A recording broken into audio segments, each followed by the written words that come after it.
Hello students, today we'll be studying types of plant growth regulators. So there are 5 types of naturally occurring plant hormones or phytohormones, and these are the plant growth regulators which are naturally occurring. These are 5 in number: auxin, gibberellins, cytokinins, ethylene, and abscisic acid. So in today's class, we'll be studying about auxins. So whenever we talk about each of these phytohormones, we'll keep 3 things in mind. First is where it is synthesized. Second is what is its common name, and third is what is its function. So where is the auxin synthesized? It is synthesized in the meristematic tissue at the shoot and the root tips, also known as indole 3 acetic acid, which is its common name. Now we move on to the functions of auxin. So the first function states that it helps in plant growth. Auxin helps in plant growth. How it is helping in the plant growth? So now what happens, we have taken an example over here. Whenever the tendril, in case of pea plant, whenever the tendril is coming in contact with the support, whenever the tendril touches the support, the auxin hormone concentration will increase more towards the part which is not coming in contact with the support. I'm repeating again. Whenever the tendril touches the support, then the auxin concentration will increase more towards the part which is not in contact with the support. Since that part is now containing more of the auxin concentration, so more the auxin concentration, more will be the growth, more will be the cell differentiation, cell elongation, and the growth of that region which is away. Suppose I'm drawing the diagram here. Okay, now see. Suppose this is the support a tendril is getting. So this region is getting the support while this region of the tendril is away from the support. So in this region, the auxin concentration will increase more, and hence the auxin concentration increases more, so there will be more of the cell differentiation and cell elongation in this region. And due to the cell elongation in this region, it will lead to bending towards the support. It will create the curvature and bending towards the support. So this is how the auxin is helping in cell differentiation, cell elongation, and hence is responsible for plant growth. Now the another function of auxin is that it counterbalances the root and shoot growth. Auxin is responsible for increase in growth of the shoot, while it is responsible for decrease in cell growth in the roots. So it is maintaining the balance. It increases the length of the shoot while decreases the length of the root. The third function is that it shows that it controls the phototropic behavior of a plant. Now this topic is very important. Pay more attention to this topic. Auxin is controlling the phototropic behavior of a plant. Phototropic behavior means the plant is showing response towards the light. Light is acting as a stimulus. So here see the diagram. Sunlight is acting as a stimulus, and due on receiving the stimulus, the auxin concentration increases in the stem region. So since the auxin is produced by the tip region, by the meristematic region, so the auxin concentration increases over here. Now these bubble sort of things which are made over here, these are showing the auxin concentration. Okay, now the oxygen molecules have increased at the tip now. Now they start moving towards that region where the sunlight is coming the least, towards the shady region. Again, I am repeating, on receiving the sunlight, oxygen concentration is produced by the meristematic region, and now this oxygen concentration starts moving towards the shady region, towards that region where the sunlight is coming the least, and the oxygen concentration increases here. The oxygen molecules are more towards this region.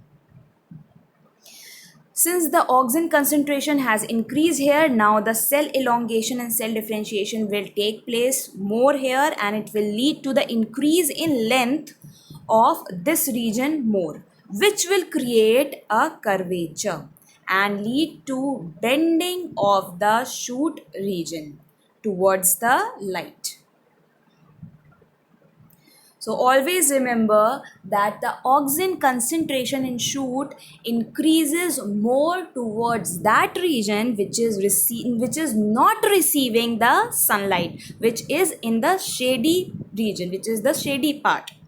So the oxygen has increased in that region which is the shady one, which is the shady part of the shoot.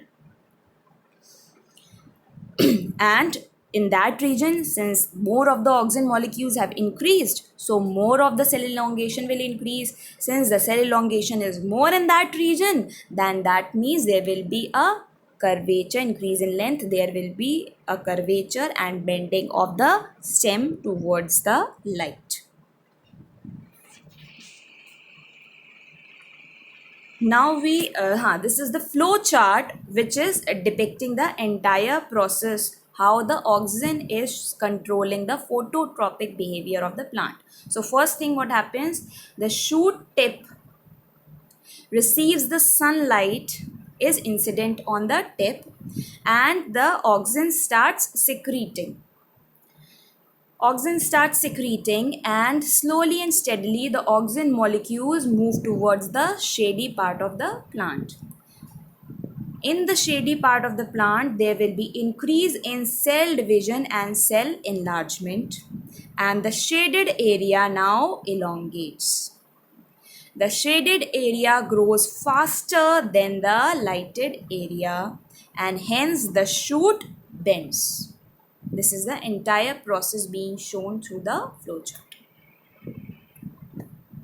Okay, now the fourth function is that oxygen controls the geotropic behavior of a plant. Now here they have shown with the help of example. Firstly, let us know what is geotropic. What is geotropism? What is geotropic behavior? Geotropism means showing the response to the gravity. It can be either towards the gravity or it can either be away from the gravity. And when we were studying the geotropism, we studied that the roots are always showing positive geotropism. They show positive response towards the gravity, while the shoot always shows the negative response towards the gravity.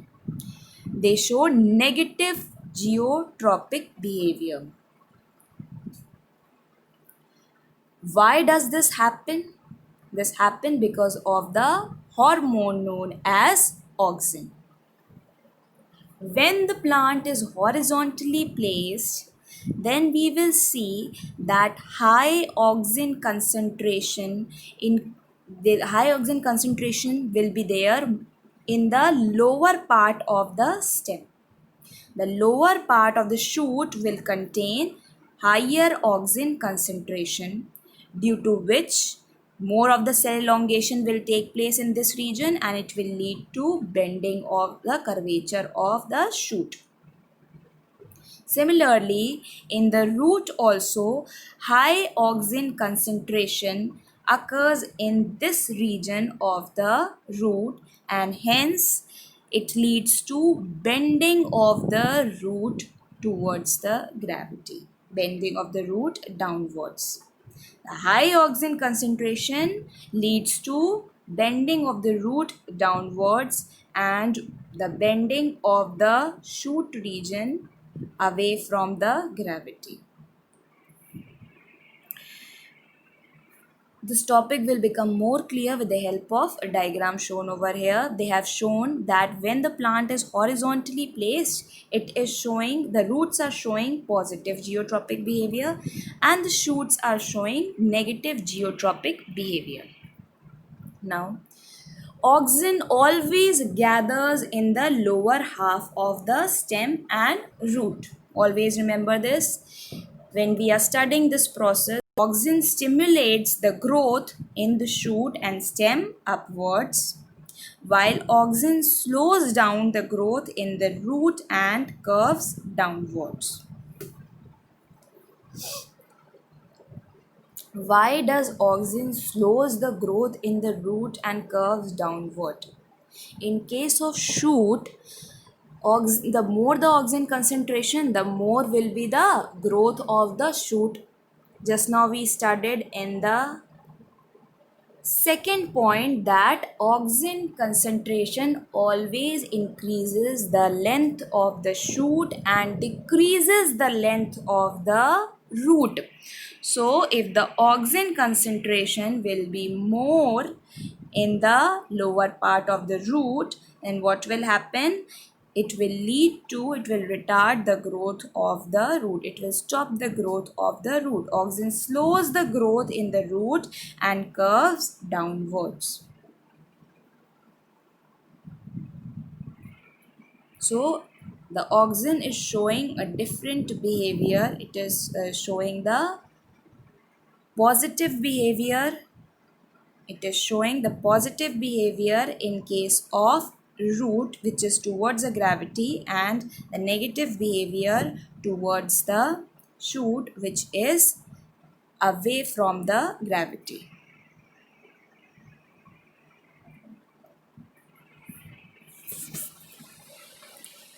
Now we move on to apical dominance. Apical dominance means apical buds which are present at the apex. Apex means at the tip, and the lateral ones are present by the sides, lateral sides.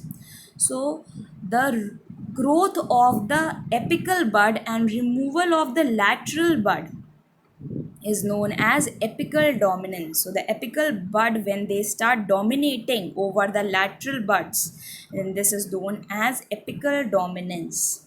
Apical buds of many of the vascular plants are very active while the lateral buds remain inactive in this case. In case of apical dominance, the lateral buds remain inactive while the apical buds, they become very active. The removal of this apical bud promotes the lateral bud to grow. For the lateral buds to grow, the apical buds need to be removed. This apical dominance is promoted due to higher oxygen concentration. Now the next, this is also one of the major function of oxygen. Now we move on to another function of oxygen, which is the process of parthenocarpy. It induces the formation of seedless fruit without fertilization. So it helps in the process, or it induces the process of parthenocarpy. Parthenocarpy means growth of seedless fruit. The example is banana. Just now we studied the next point. It helps in lengthening of internode. It suppresses the growth of lateral buds. Just now we studied the process of apical dominance. Thank you, guys.